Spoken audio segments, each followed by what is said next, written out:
Hands where I can see them." The words cracked across Peachtree Street with a force that startled the morning crowd. And Officer Ryan Caldwell stepped forward with a rigid jaw, one hand already resting on the holster at his side. His voice carried authority twisted by suspicion. "You. Stop right there." Mayor Elijah Thompson turned with steady restraint, his briefcase still in hand, his expression composed but tense. He had walked only 2 blocks since his Audi stalled in traffic, yet he sensed where this was headed. Ryan's gaze locked onto him with an edge sharpened by an exhausted night shift, frayed nerves, and a bias he refused to acknowledge. The moment froze in the warm Atlanta air. The officer's posture told a story long before the words followed. "You do not belong out here dressed like that, moving like that. Identify yourself." Elijah answered with calm clarity. "Officer, I am walking to City Hall. My car broke down. I am late for a meeting." Ryan stepped forward again. "Nice story. Hands up. Now." In that instant, the ordinary world cracked open, and the day began its descent toward chaos. Before going into this story, tell me where you are watching from. Subscribe to the channel, and give me a like so these stories continue to reach more people. Elijah raised his hands slowly, fully aware that any sign of irritation would fuel the officer's certainty. He spoke gently. "You can confirm everything. My identification is in my wallet." Ryan waved off the calm tone, stepped to the car. Elijah obeyed. Placing his briefcase on the cruiser, Ryan began the search with unnecessary force, emptying pockets and scattering contents across the hood. A city-issue access card, a folded agenda for the meeting with Governor Sarah Klein, $500 in small bills for community donations, a narrow silver letter opener Elijah used in the office. Ryan lifted it with a smirk. Concealed weapon. Elijah responded softly. "That is an office letter opener. I carry it for paperwork." The officer dismissed the explanation. "You are not the first one to say that." The cuffs snapped shut with painful pressure. Elijah's breath tightened. Ryan pressed him against the cruiser with deliberate firmness. "You are being detained. Keep your head down." Elijah kept his voice even. "Officer, may I ask the legal basis for this stop?" Ryan leaned close. "Stop asking questions. You fit a profile. A block away." Lisa Chen, the young City Hall intern, rushed toward work with her phone already in hand. She saw Elijah's face turn toward her for a moment, a faint spark of recognition crossing his eyes. She stopped, lifted her phone, and began recording. The live stream opened instantly. Viewers trickled in, then multiplied. Ryan did not see her. He was too focused on maintaining dominance over a man whose authority eclipsed his own. "Do not move," Ryan warned, though Elijah had not moved at all. A postal worker, Karen Mills, waited at the crosswalk and began recording as well. She whispered, "That is the mayor." Others turned toward the scene, unsure of what they were witnessing but certain it did not feel right. Miguel Ramirez, responding as backup. Arrived seconds later, his patrol car stopped quietly at the curb. He stepped out and instantly sensed the imbalance in the air, the tense posture, the scattered belongings, Elijah's calm restraint. Miguel approached with measured steps. "Everything all right here?" Ryan answered without turning his head. Suspect refused to answer questions. Found cash and a concealed blade, taking him in. Miguel looked at Elijah, studied his face, and recognized him within a heartbeat. The shock did not show on his lips, only in the stillness of his eyes. He leaned toward Elijah's hands and loosened the cuffs by one notch as discreetly as he could. He whispered, "Sir, this is about to go very wrong." Elijah gave the smallest nod. His dignity remained untouched, but the pressure on his wrists pulsed with pain. Ryan noticed the adjustment. "What are you doing?" "Ramirez?" Miguel answered evenly. "His circulation is compromised." Ryan dismissed the concern. He will be fine once he is in the car. Open the back door. Miguel hesitated. The choice pressed heavy on him. If he obeyed, he would become part of something he knew was wrong. If he resisted, he would invite the wrath of a man already spiraling. Ryan snapped. Move! Miguel stepped back but did not open the door. His silence spoke a truth that Ryan refused to hear. Elijah's phone vibrated in his pocket with deliberate urgency. He had pressed the emergency sequence moments earlier, a silent alert he hoped he would never need. Aisha Patel, his chief of staff, knew the signal. She activated Protocol 9, a rarely used security measure reserved only for situations where the mayor's safety or civil rights were at risk. Aisha's message reached the police chief. It reached the governor. It reached the protective teams who monitored every code tied to the mayor's office. Within minutes. The quiet morning began to shift. Lisa's live stream grew without pause. Comments filled the screen. Is that the mayor? Why is he in cuffs? Why is the officer treating him like that? The voice of the city awakened through thousands of screens, each viewer sensing the injustice before understanding its cause. Karen stepped closer and spoke to Miguel. You know who he is. Miguel nodded gently. I do, she whispered. Then you cannot let this continue. Miguel did not answer. His conscience was already breaking under the weight of the moment. Across town. 3 black SUVs accelerated through the traffic lights, escorted by motorcycle units that cleared intersections with sharp sirens. Inside the lead vehicle sat Chief Laura Bennett, her face set with resolve and rising anger. Governor Sarah Klein sat beside her, jaw tight, fingers pressed against her notes for the morning meeting that was now forgotten. The convoy moved with controlled urgency, sirens off, lights on, unmistakable in its purpose. They would reach the scene in under 12 minutes, back on Peachtree Street. Ryan opened the rear door of his cruiser with a flourish of authority. Get in, he ordered. Elijah did not move. Officer, I am not resisting. I am asking for clarity. Ryan shoved him forward. Elijah steadied himself against the edge of the seat. The pressure on his wrists intensified. A small bead of blood formed where the metal bit his skin. The crowd around the scene grew. Phones lifted. Whispers sharpened. The unease thickened. Then the sound of engines filled the air. The black SUVs pulled to the curb. Doors slammed. Chief Bennett stepped out first, her voice cutting through the noise. Officer Caldwell, step away from him. Ryan turned, confused, then startled by the presence of the governor directly behind her. Elijah lifted his head, still calm, still dignified. Chief Bennett walked straight to him, examined the cuffs, and asked one quiet question that pierced the moment. Officer Caldwell, do you know who you just handcuffed? Ryan's face drained of color. Miguel looked down. Lisa's live stream passed 1 million viewers. Ryan reached instinctively for the cuff key, but Elijah's voice, steady and controlled, stopped him. Leave the evidence where it is. Officer. Chief Bennett removed the cuffs herself. She faced the cameras with grave composure. This should never have happened. She suspended Ryan on the spot. The city would never forget the next 12 minutes. Elijah's face pressed against the warm metal of the cruiser, the sting from the handcuffs deepening with every breath. Yet his composure remained steady as Officer Ryan Caldwell rifled through his wallet with a dismissive shake of the head. Muttering to himself with the certainty of a man who believed his instincts could never be wrong.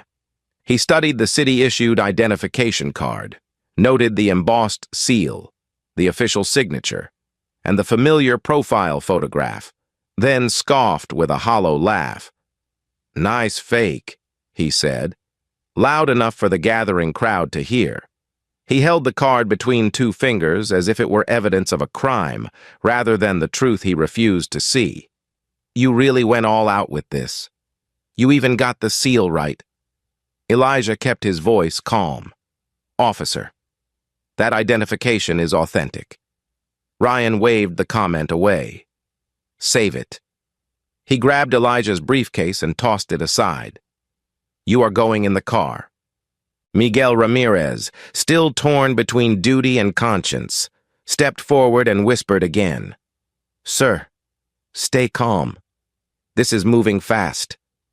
Elijah nodded slightly, though the pain in his wrists sharpened as Ryan tightened the grip on his arm. Sweat trickled down the inside of his sleeve where the metal had cut the skin. The crowd murmured.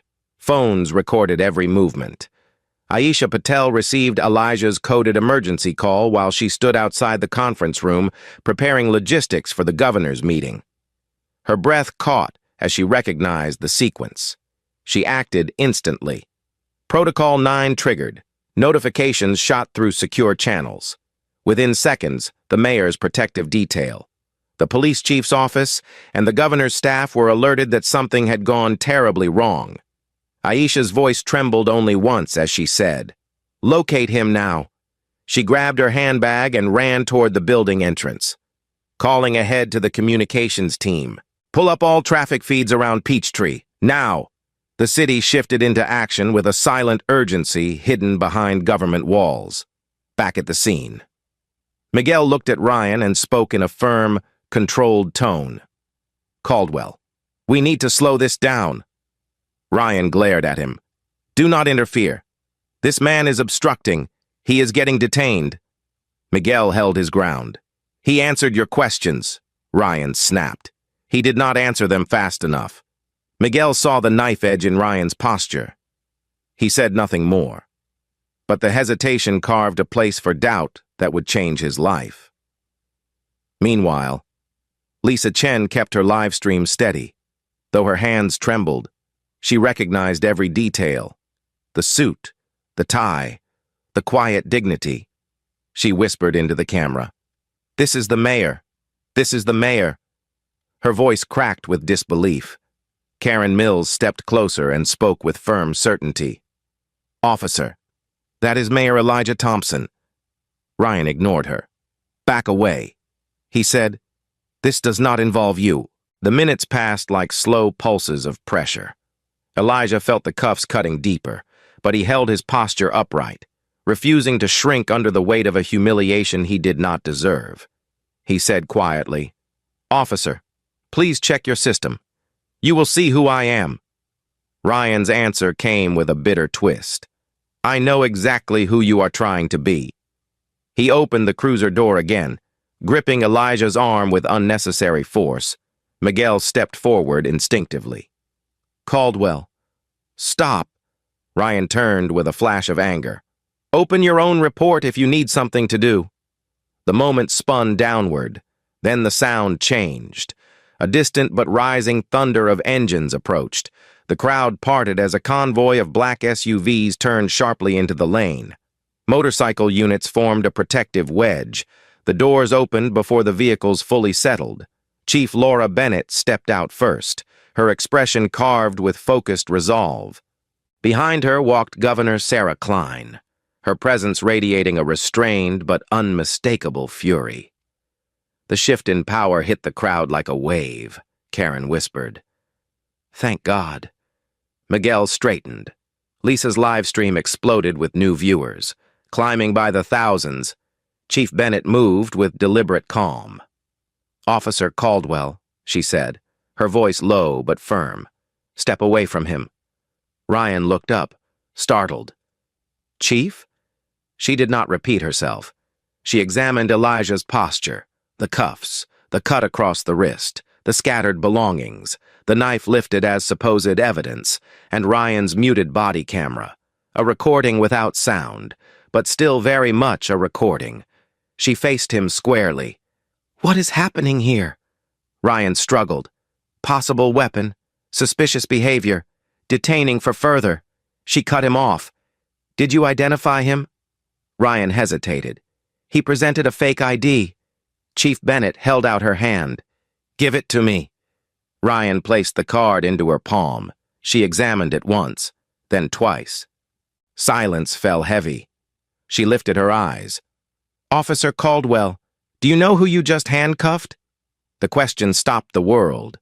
The crowd leaned forward. Miguel looked down, ashamed he had not acted sooner. Ryan's face drained of every drop of certainty. "Chief, I—" She raised one hand. "Enough." Governor Klein stepped beside her. "Officer Caldwell," she said, voice steel cold. "Release him." Ryan reached into his pocket with trembling fingers, fumbling for the key. But Elijah spoke firmly. "Do not touch me. Officer, the chief will remove them. Leave everything exactly where it is." His tone carried both authority and restraint. It told Ryan everything he had refused to see. Chief Bennett unlocked the cuffs with steady hands. Elijah exhaled. Not in relief, but in resolve. The chief turned to face the cameras now forming a ring around them. Lisa's live stream crossed 1 million viewers. The mayor's staff pushed through the crowd. Aisha arrived breathless, eyes wet with fury. Governor Klein placed her hand gently on Elijah's shoulder. "You are safe," she said softly. Elijah nodded once. Chief Bennett turned back to Ryan. "Officer Caldwell, you are suspended effective immediately." Ryan opened his mouth to protest, but she raised a hand again. Not another word. The gravity of her tone left no room for defiance. She addressed Miguel. "Officer Ramirez, secure the scene. Every item stays where it is." "No alterations," Miguel answered quietly. "Yes, Chief." The crowd exhaled but did not disperse. They stood in collective witness as the mayor retrieved his briefcase, rubbed the raw line across his wrist, and spoke only one sentence. "Let the record reflect I cooperated fully." Governor Klein supported him as they walked toward the SUV. Cameras followed. The live stream soared. The city watched in stunned disbelief. Behind them stood an officer whose career had just ended. Ahead of them stood a day that would reshape the entire city. Elijah entered the SUV with the weight of both humiliation and purpose pressing against his chest. He did not speak during the ride. He did not need to. The truth had revealed itself, and the reckoning had begun. Night fell over Atlanta with a heavy quiet that did nothing to soften the storm gathering around Officer Ryan Caldwell, who sat alone in a dim corner booth of a bar outside the city, hands wrapped around a glass he had barely touched, replaying the moment when Chief Laura Bennett suspended him in front of the cameras. His thoughts twisted in a circle of humiliation, anger, and denial, each emotion pushing him deeper into the belief that he had been wronged. When Dale Harlan walked in, the air shifted. Dale carried the same hardened swagger he had kept during his years in Fulton County, a tone that promised trouble wherever he aimed it. He slid into the booth without asking. "You took the hit for all of us," he said softly. Ryan swallowed. "I cuffed the mayor. On live video." Dale leaned forward. "And now they will tear you apart unless you control the story." Ryan looked up with a hollow stare. "The story?" Dale lowered his voice. "You say the mayor staged it. You say he refused commands. You say he reached for something. It will not clear you, but it will confuse the public. Confusion buys time." Ryan shook his head slowly, not because he disagreed, but because he feared how far the lie might need to go. Dale continued. "I know people. I can launch anonymous accounts tonight. We pushed the idea that he wanted sympathy. We pushed the idea that the cash was drug money.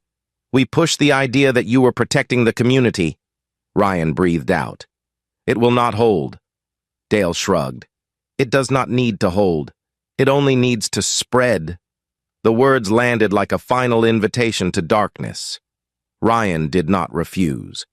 Across the city, Sergeant Victor Lang sat in his quiet kitchen, a single lamp illuminating a stack of internal affairs notices he had ignored for years. His first instinct, as always, was to shield the officer under him.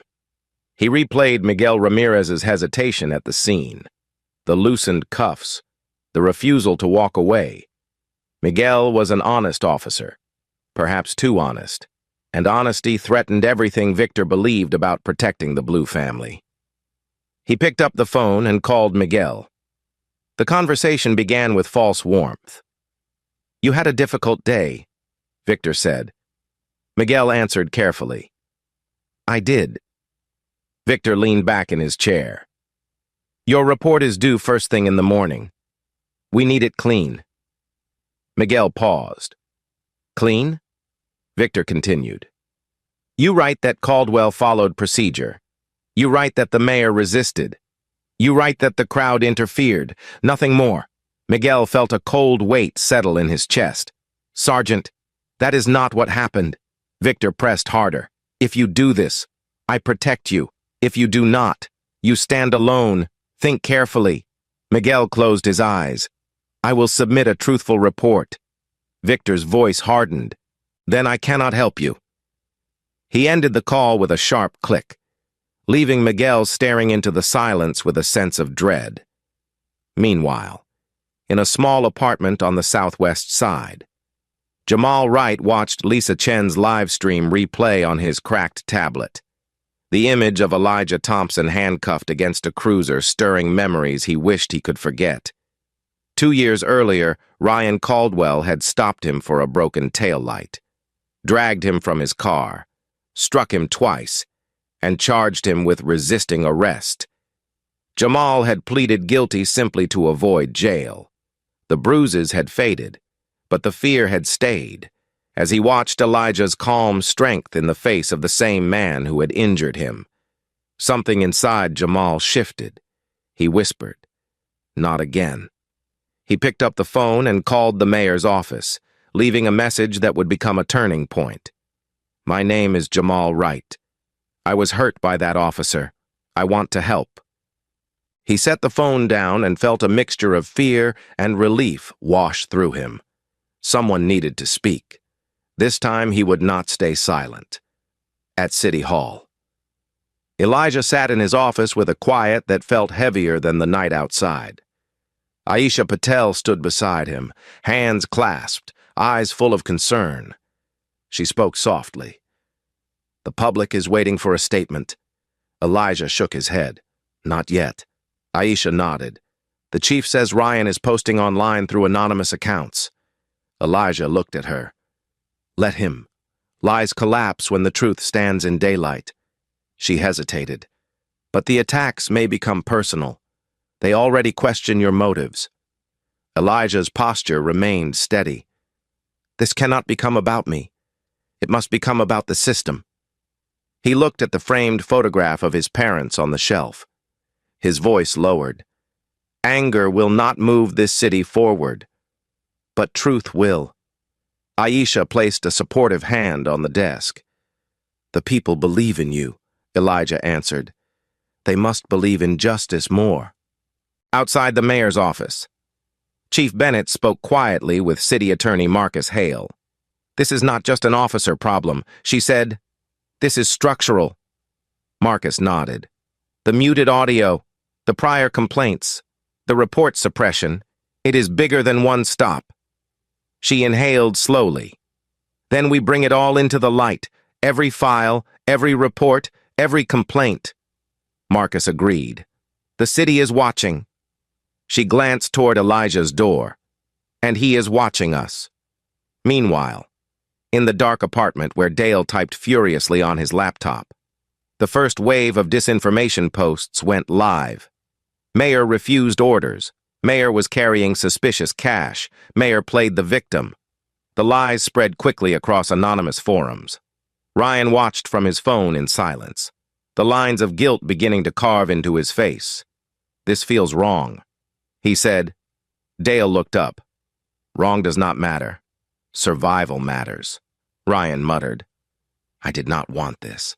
Dale dismissed the hesitation. "You wanted backup. This is backup."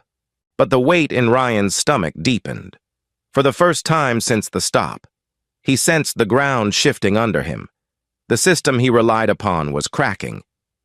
Miguel, alone in his apartment, opened his laptop and began writing his report.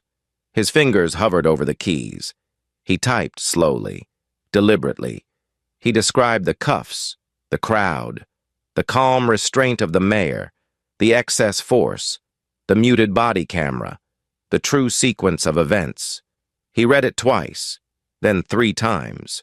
It told the truth, and he knew it could end his career. He pressed submit.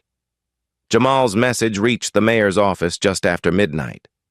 Aisha played it for Elijah. His voice carried strength and a quiet ache. "I was hurt by that, officer. I want to help." Elijah closed his eyes, listening to the truth behind every word. "Aisha," he said softly. "Call him in the morning. Tell him we will hear everything he has to say." As the city slept, the pieces of the cover-up moved like shadows, each man making a choice that would define what came next. Dale pushed the lies. Victor plotted a path to bury Miguel's testimony. Ryan sank into a storm of guilt and fear. Miguel held to the truth despite the danger. Jamal prepared to step out of the darkness of the past, and Elijah sat with a steady resolve that carried no bitterness. Only purpose, he whispered to himself. We will let the system run its course. But this time, the course will be honest. The morning after the stop. A solemn determination moved through Atlanta Police Headquarters as Chief Laura Bennett stepped into the Internal Affairs conference room and placed a thick folder at the center of the table. Her expression steady, her voice free of hesitation. She addressed the assembled investigators with a tone that left no room for ambiguity. We follow the truth, no matter where it leads. The muted body camera footage from Officer Ryan Caldwell played without sound, its silent images carrying more power than any audio track could provide. The investigators studied every gesture, every movement, every tightening of the cuffs. Every moment Elijah complied. One examiner leaned forward. "Chief." He muted the audio. She nodded.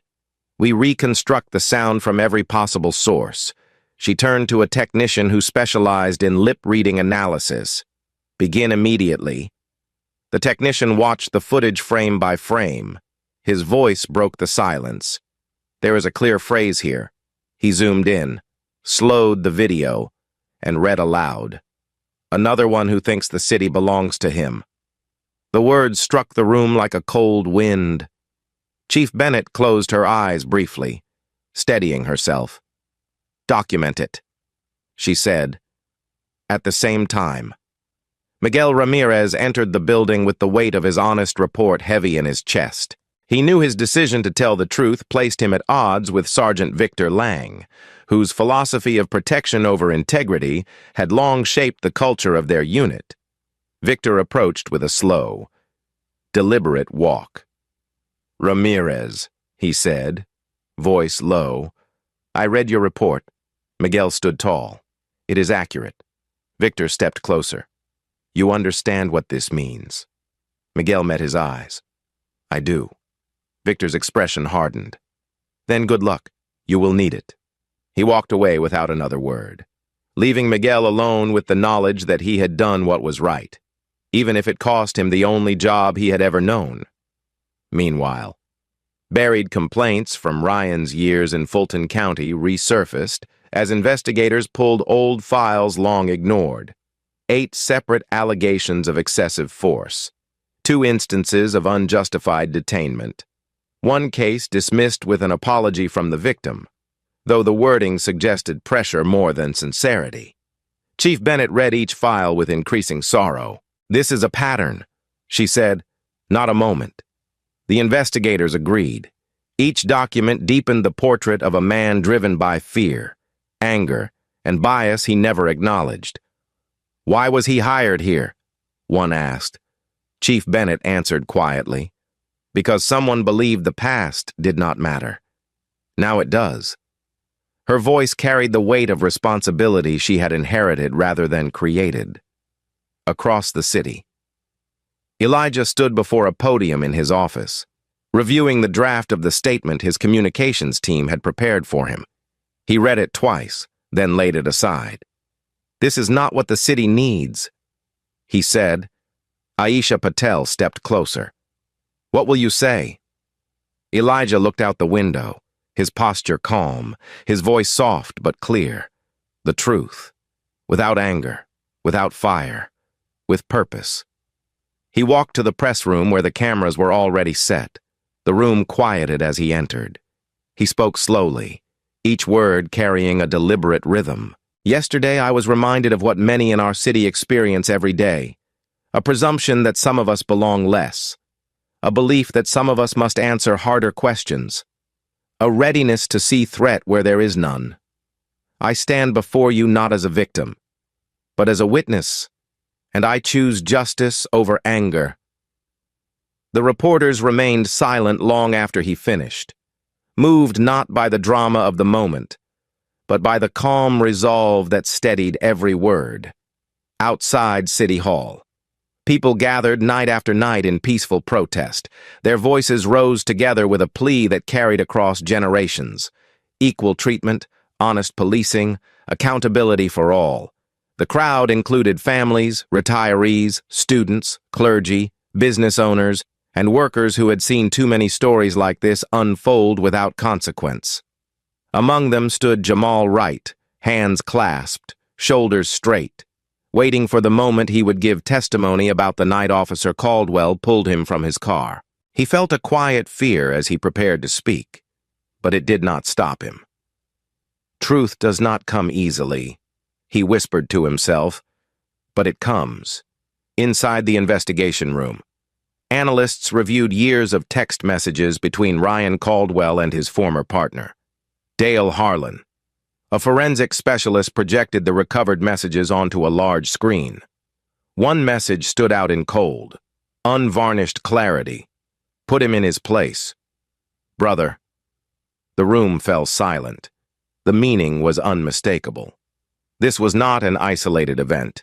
This was a coordinated mindset, a culture of approval behind every unjust act. Chief Bennett pressed a hand against the table. "This will go before the board," she said quietly. "He will answer for all of it." Her voice carried a deep sadness, not because she wished to spare him, but because she believed policing could only survive if honesty prevailed. This department cannot function if we hide the truth from ourselves. Later that evening, she met privately with Mayor Elijah Thompson. The two stood in his office, both understanding the gravity of what was unfolding. She spoke first.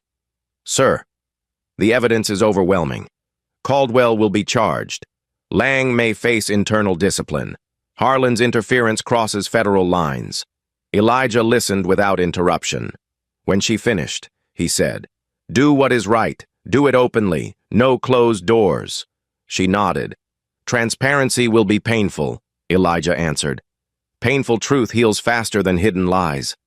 She held his gaze. "You have my word." As the protests continued, Elijah addressed the crowd in Sweet Auburn one evening, standing without notes, shirt sleeves rolled up, voice clear and unwavering. "Accountability begins with the courage to face our failures. We cannot move forward unless we admit where we have fallen short. I stand here not seeking sympathy, but seeking unity. This city belongs to all of us, and we will rise together."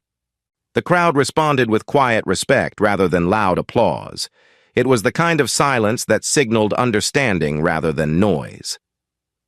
Meanwhile, the internal affairs team finalized their report.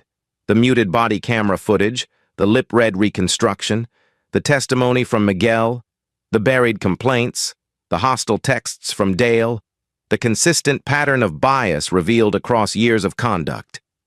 Chief Bennett reviewed the final draft. She signed her name with a steady hand.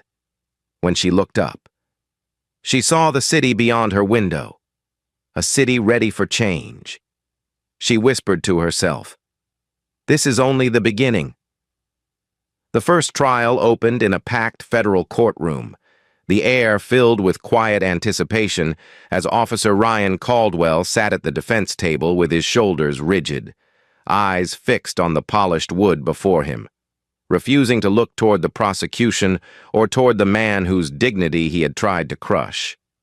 Judge Rebecca Goldstein presided with measured calm, her tone sharp and clear as she reminded the room that the charge before them, deprivation of rights under color of law, was not simply a statute, but a protection that safeguarded the very structure of democracy.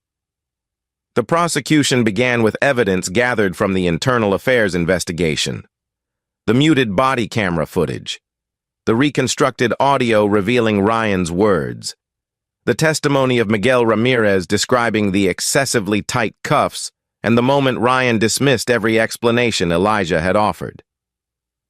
Jamal Wright's voice shook slightly when he recounted the night Ryan pulled him from his car without cause. He looked at me like he already knew I was guilty. Jamal said. The courtroom listened with solemn attention. Then came Elijah's testimony. He stood with quiet authority, hands folded, posture calm. His voice did not rise in anger or tremble with bitterness. I complied with every instruction. He said, I asked for the legal basis of the stop. I was met with contempt, not clarity. He paused. This is not about punishment. This is about accountability.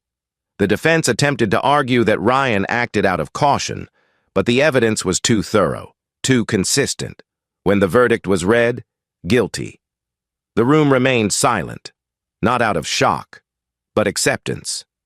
Judge Goldstein sentenced him to 28 months in federal custody. Ryan closed his eyes, not in defiance but in a muted collapse of certainty. He whispered, barely audible, I never meant. But the words found no air. The second proceeding unfolded in an internal tribunal convened for Sergeant Victor Lang, whose years of burying misconduct complaints had finally come to light. He entered the hearing room with the weary dignity of a man who believed he had protected a tradition rather than violated an ethical code. But the evidence told a different story. 8 complaints buried, 3 reports softened. Patterns of shielding officers from accountability. Miguel's testimony weighed heavily. He told me my career depended on altering the truth. Miguel said. Victor's jaw tightened. I upheld loyalty. He argued. I kept the department stable. The panel chair responded with a quiet firmness. Loyalty to procedure is not loyalty to justice. The tribunal deliberated for only 1 hour. Victor was demoted to patrolman. His pension was reduced by 40%. He would finish his career in uniform but without command when the decision was read. Victor exhaled with a slow, defeated breath. He stood, nodded once, and accepted the consequences without protest. But the cost followed him home. That evening, his wife left a brief note on the kitchen counter. I cannot carry this with you any longer. The weight of that sentence would mark him more deeply than the demotion itself. The third case held a different tone entirely. It was the federal trial of Dale Harlan, charged with obstruction of justice, cyberstalking, and coordinated disinformation meant to undermine public trust and intimidate a sitting mayor. Dale appeared in court with a steady smirk, but the smirk faded as the prosecution unveiled the digital trail he believed he had hidden. The false accounts, the coordinated posts, the text messages encouraging Ryan to put him in his place. The judge asked Dale directly, You intended to influence the public through deceit?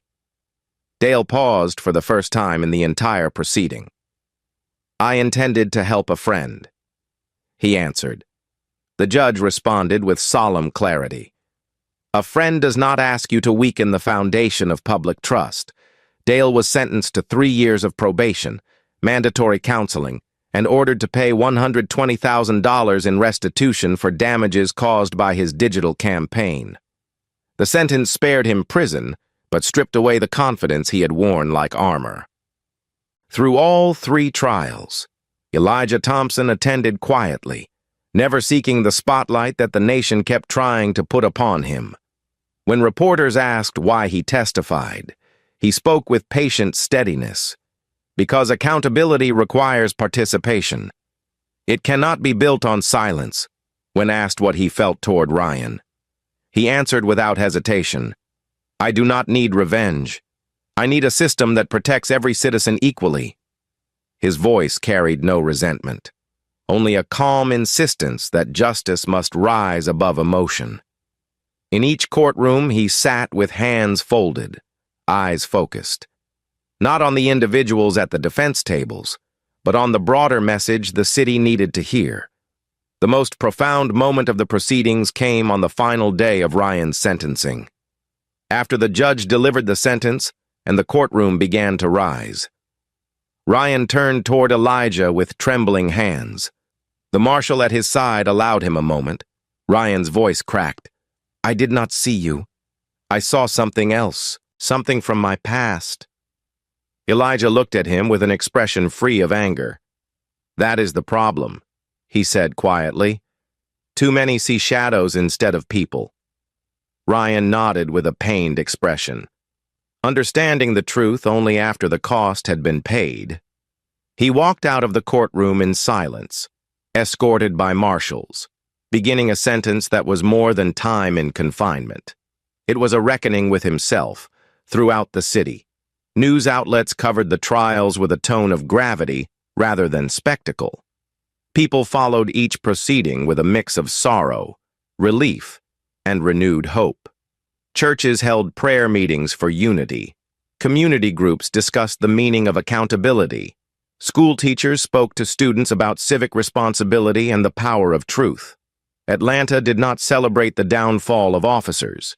It reflected on the failures that allowed the incident to happen, and the reforms needed to prevent it from happening again, as the final verdicts were read. Elijah returned to his office and sat in the quiet, hands resting on the framed handkerchief from the day of his detention. Aisha stepped in softly. "It is done," she said. Elijah nodded. "No," he answered. "It has begun." He looked toward the window where the lights of the city stretched across the night. Justice is not an end. It is a direction. She stood beside him with a sense of shared strength. "And the city is walking with you," she said. The trials had concluded, but the transformation was only starting. The consequences were real. The truth had been established, and for the first time in many years. Atlanta felt the quiet tremor of change rising from the ground up. 9 months after the morning that shook Atlanta, a new rhythm pulsed through the city as the doors of the Bridge Center opened beneath a modest plaque that read, "A place where trust begins again." And Mayor Elijah Thompson stood before a small audience of community leaders, officers, students, ministers, and families whose lives had been shaped by policing in ways both painful and hopeful.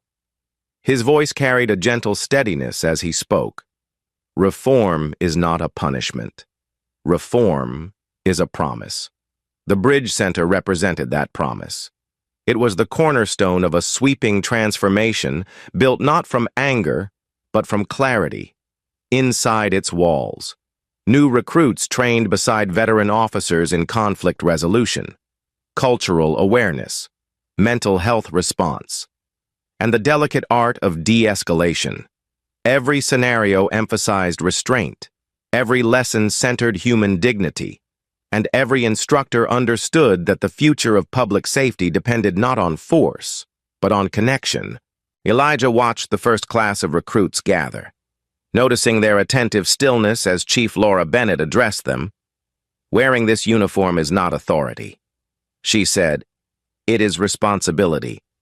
You are here to protect, not to dominate. You are here to listen before you act." Her voice carried the quiet power of a leader who had shepherded the department through one of its most painful reckonings. But the Bridge Center was only one piece of the broader reform. Weekly random body camera audits became standard practice, reviewed not by supervisors alone, but by a rotating civilian oversight panel with full authority to recommend discipline, suspension, or termination. Transparency protects everyone. Chief Bennett told the officers during the first briefing, "If the camera shows you doing the right thing, that truth stands with you. if it shows misconduct. It prevents that behavior from harming others. Some officers resisted the change at first, but as the months passed, many came to see the audits as a shield rather than a threat. Complaints fell. The atmosphere shifted. Younger officers began modeling the behaviors emphasized during training.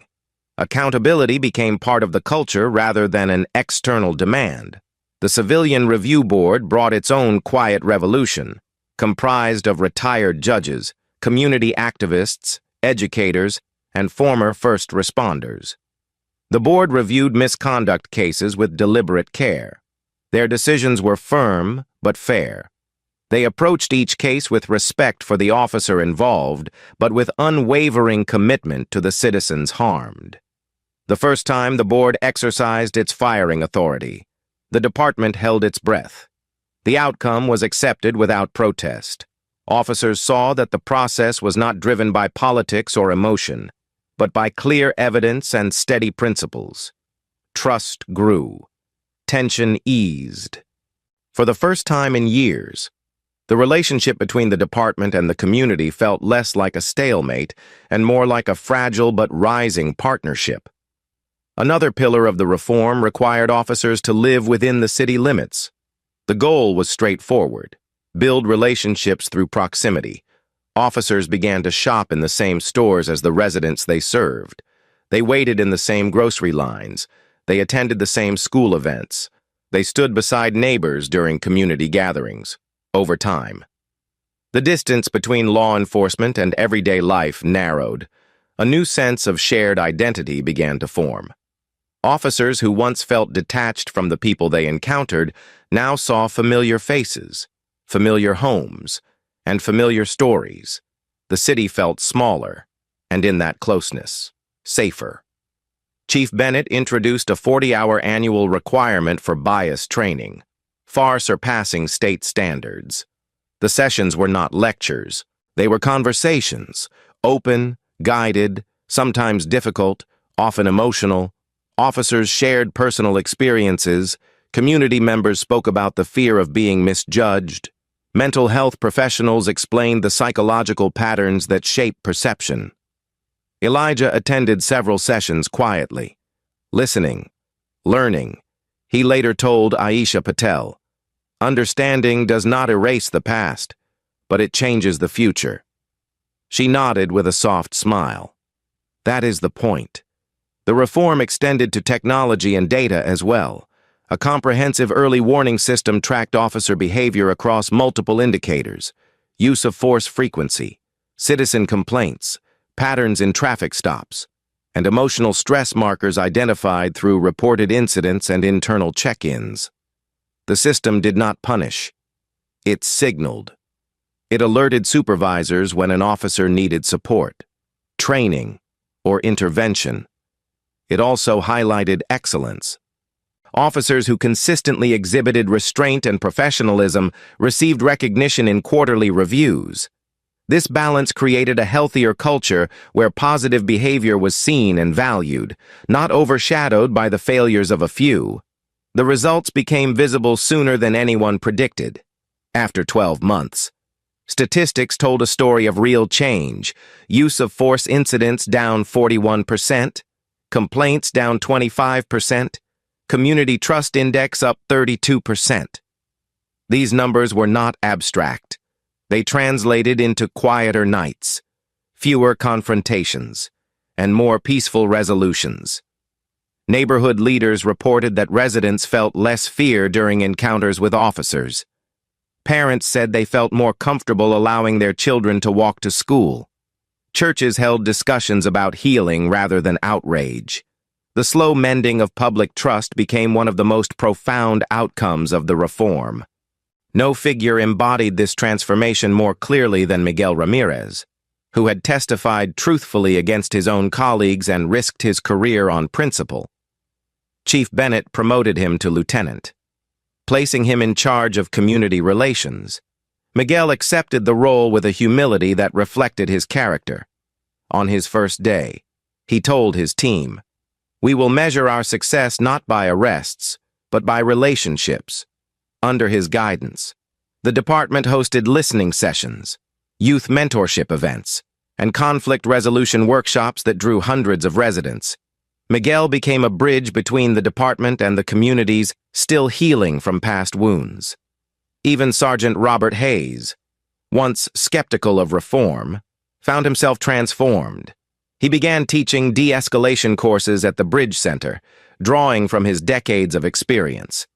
In one session, he told the recruits, "I used to think strength meant control. Now I know it means restraint." His words reached the next generation of officers with a force that no policy could replicate. Throughout this period of transformation, Elijah remained a steady presence, not as a symbol of suffering, but as a leader committed to purposeful change. He visited the Bridge Center regularly, listening to trainees, encouraging instructors, meeting with families, and reminding the city that reform was a living commitment. True change, he said during a meeting with community leaders, is not loud, it is persistent.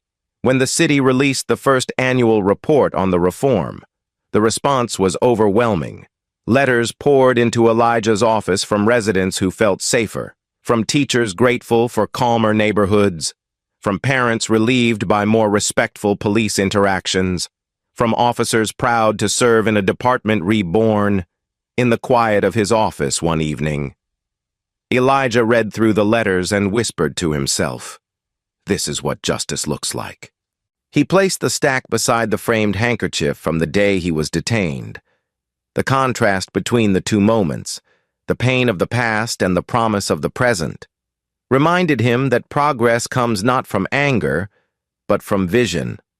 The city of Atlanta had begun to change, slowly, steadily, purposefully, and the work was only beginning. Exactly 1 year after the morning that altered the course of Atlanta, Mayor Elijah Thompson walked along the same stretch of Peachtree Street where Officer Ryan Caldwell had pressed him against a cruiser. The memory still sharp, but no longer painful. His stride was calm, his expression steady. His thoughts centered not on the past humiliation, but on the progress born from it. The city moved peacefully around him. A young black boy approached with wide, hopeful eyes and held up a phone. "Sir, may I take a picture with you?" Elijah smiled gently. Of course, a young officer, newly trained under the Bridge Center's principles, joined them at the boy's request. The three stood together for a brief moment that captured what the city had become, a place where dignity stood beside authority without fear. The boy's mother thanked Elijah quietly. He answered with a reassuring nod. "Your son deserves a city that sees him for who he is," she whispered. "He finally does." Elijah walked on with a sense of peace he had not felt in a long time. Later that afternoon, he sat in his office reviewing the annual report from the Civilian Review Board. The numbers confirmed what he already sensed in the tone of the city's conversations. Fewer confrontations, more cooperation, a steadier bond between residents and officers.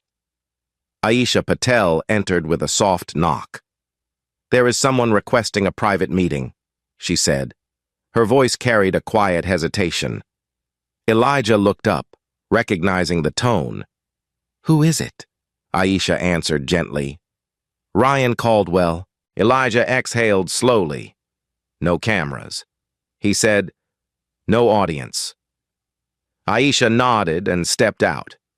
A moment later, the door opened again, and Ryan entered with humble caution, wearing plain clothes that reflected a new life far removed from the authority he once misused. He held his hands clasped tightly, the tension visible in every line of his posture. Elijah remained seated, allowing Ryan the space to speak first. Ryan swallowed hard before finding the courage to lift his eyes. "Thank you for seeing me." Elijah nodded. "You asked for this meeting. Tell me why." Ryan drew a long breath. "I have spent this past year in a place where I could not hide from myself. Prison was not the punishment. Facing what I did was the punishment. Every day I replayed the moment I put you in cuffs. Every day I asked how I could have been so blind. Elijah listened with patient stillness. Ryan continued. I told myself for years that I was serving the city, but I was serving my fear. I was serving my anger. I was serving a version of myself that believed force meant control. His voice weakened. I wanted to say I am sorry, but that word feels too small for what I did. Elijah responded quietly. I am not here to punish you. The courts already did that. Ryan lowered his head. I do not deserve forgiveness. I only needed you to know that your strength changed me, the hardest way possible. Elijah stood slowly, walked to the window, and looked out at the city moving calmly below. Forgiveness is not mine to give or deny, he said. What matters is what you do next. Ryan nodded with emotion tightening his throat. I am working part-time now at a nonprofit. They bring officers and community members together. It is difficult. It forces me to face people who saw my worst moment. But it also gives me a chance to learn. Elijah turned back toward him. Learning is a form of atonement, Ryan whispered. If I could undo it, I would. Elijah's voice remained gentle. You cannot undo it. But you can honor the lesson. For a long moment, the two men stood in a quiet that carried neither hostility nor warmth, but a deeper recognition, the understanding that accountability can shape a man more powerfully than anger ever could. Elijah extended his hand. Ryan hesitated only a second before accepting it. The handshake held no smiles. It held something more honest than reconciliation, an acknowledgement that the past could not be changed, but the future could be shaped by what one chooses to do after the truth is revealed. When Ryan left the office, Elijah remained standing by the window, reflecting on the journey the city had taken during the past year. He thought of Miguel Ramirez, now a lieutenant guiding new recruits with quiet confidence. He thought of Chief Bennett, whose integrity had anchored the department through every storm. He thought of the families who marched not out of rage, but out of hope. He thought of the young officers who now saw policing not as force, but as service. And he thought of the countless residents whose daily lives had been reshaped by reforms that once felt impossible, as the sun lowered, casting gentle light across his office. Elijah walked to the wall where a framed object hung above a modest display shelf. It was the handkerchief from that morning a year ago, the one stained with a thin line of blood from his wrists. He had framed it not as a trophy, but as a reminder that power is meaningful only when used to protect the powerless. He placed his hand on the glass. This city grew because it chose justice. He whispered, not vengeance.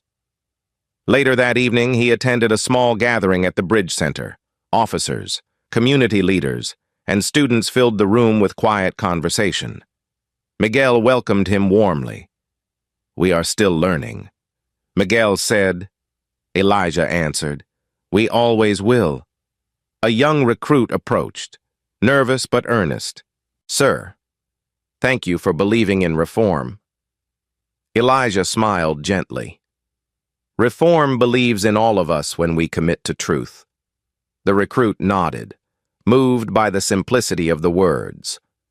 As Elijah stepped outside into the calm Atlanta night, he saw families walking along the sidewalks, children laughing, officers greeting residents with respectful ease.